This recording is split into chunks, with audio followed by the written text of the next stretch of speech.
Hello world. I'm here in the Amazon AWS offices to talk with Mr. Bob Wise. He is the general manager of managed Kubernetes services for AWS, which is a lot of acronyms and stuff there, but safe to say that you head up the Kubernetes team at the largest cloud provider on the planet right now. So what is that like? It is the most awesome job in the world. Yeah?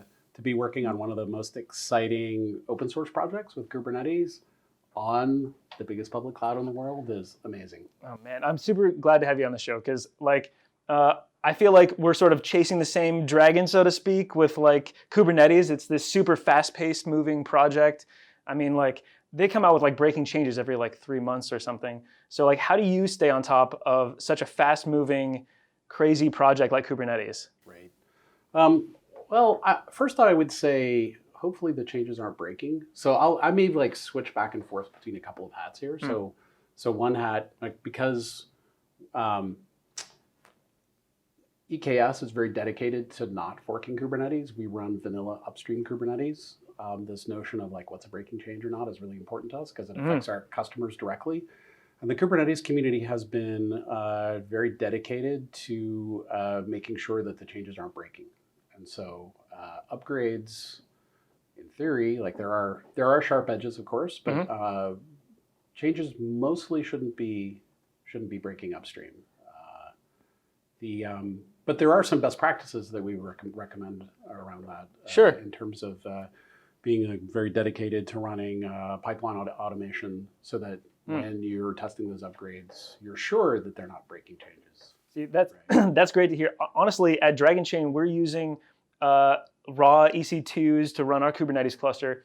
And when we were looking for a provider at the time, we were looking at EKS, and it seems like you guys have come a long way with like IAM permissions. We love IAM permissions at Dragonchain. We use them everywhere. But integrating them with Kubernetes seemed to be really difficult, and we put together some solution with other open source projects like KIM, but it didn't seem like it was a fully integrated thing yet. But it sounds like EKS is like really pushing that ball forward.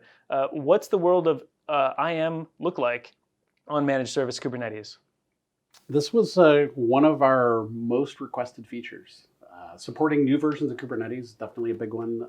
We have some other exciting stuff coming up, but in terms of kind of practical tools that help people in their everyday operations life, this feature was one of the most important. If you're using one of the typical ways these some of these other kinds of solutions have worked is that whatever runs on the node inherits the permissions of the node. So you sort of give the EC2 instance permissions, and whatever runs on that gets the permissions that it gets. And this means that you can't do things, or maybe you shouldn't do things like have two different services run on that same node, because you end up having to give them both too many permissions. Right. And so being able to associate the IAM roles with the specific workload Pods, that's right? running Yeah. at the pod level, so it's not just the pods, it actually works with the service accounts. Oh, And cool. service The RBAC accounts, stuff in correct. Kubernetes. So the service accounts affect a lot of things, not just pods. So for example, you could have a namespace. You effectively give permissions to the namespace through the same mechanism. Oh, that's interesting. So because if you separate your applications with namespaces, you could use the IAM RBAC stuff to segregate permissions amongst your namespace services. Correct. That's awesome. And then you can be happy that you're sticking with the principle of least permissions, right? And mixing different workloads on the same nodes, letting Kubernetes do its magic with regards to scheduling and shuffling things around as it needs to without worrying about the permission side of it. Oh man, that sounds like it takes a load off of a dev team that would have to manage all of that stuff. It's for the Dragonchain team, that's one of our biggest workloads is maintaining and managing Kubernetes and the master nodes and stuff. And I feel like I read somewhere that EKS manages master nodes for you. So you just use the worker nodes. You just manage those. Is that how it you works? do, and that is one of our upcoming feature launches that we're also really excited about, where we'll be also helping you support the nodes as well, helping manage the nodes as well. Nice. And it's a little unusual for AWS folks to talk about forward roadmap things. Yeah. And the reason we're nervous about that is that the most important thing to us is security and operation stability. And when we start setting expectations with customers that we're going to ship features, that becomes the most important thing.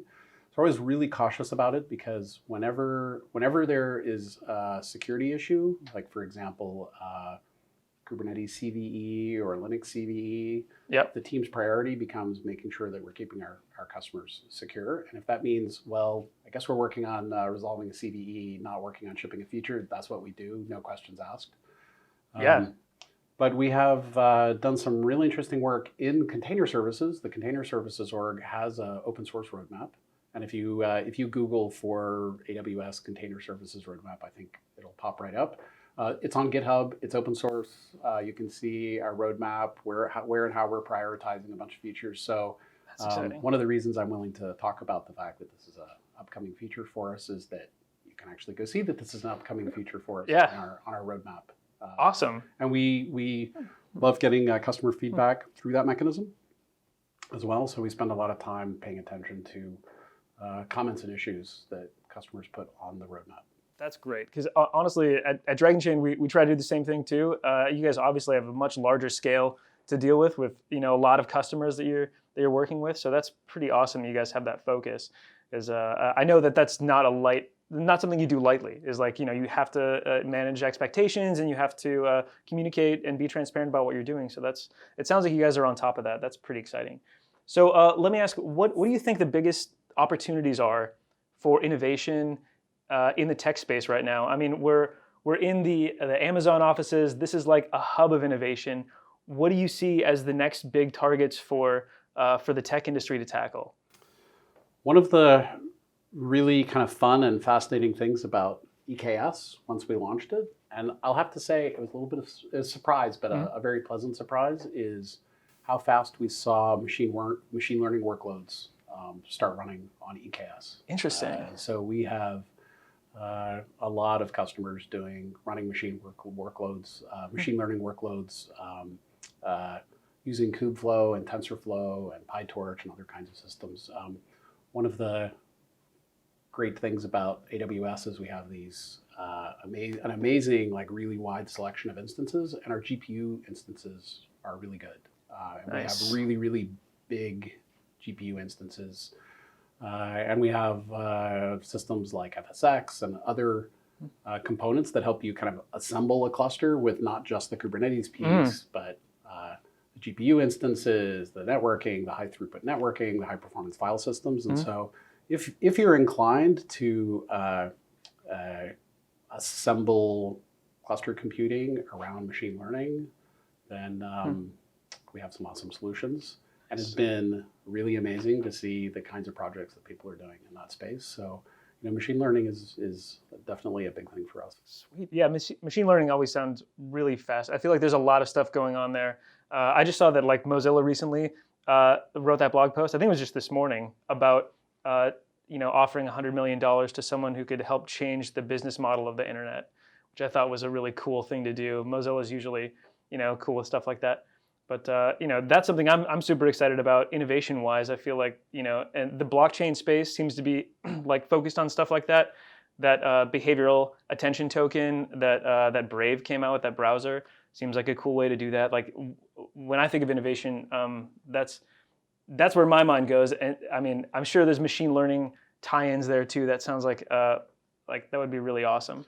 I think it's an interesting question, because in some regards, the job of the EKS team is to give everyone who's doing those kinds of innovations really great tools, let them go do things and work really fast. And that's generally been the trend in container adoption, container orchestration adoption, continuous delivery. Like all of these kinds of approaches are really about how do you help these teams that want to do this kind of innovation go really, really fast and make lots of changes. So I view our job not so much on the EKS team specifically.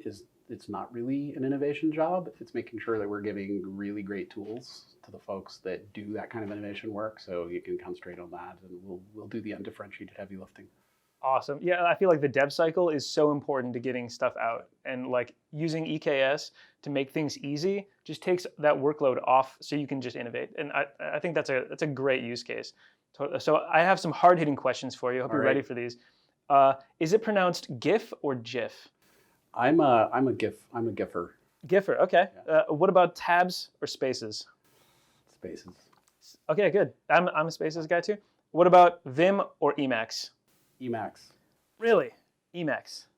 I mean, I write all my code in Microsoft Word, so I feel like it goes faster when it's italic. As long as you can use the Emacs key bindings in Word, which I believe is possible. Yeah, I'm sure you can hack that together. All right, well, Bob, thanks so much for taking the time today. I really appreciate you inviting us out to Amazon and sitting down with me. This has been awesome. Thanks very much. Thank you. All right.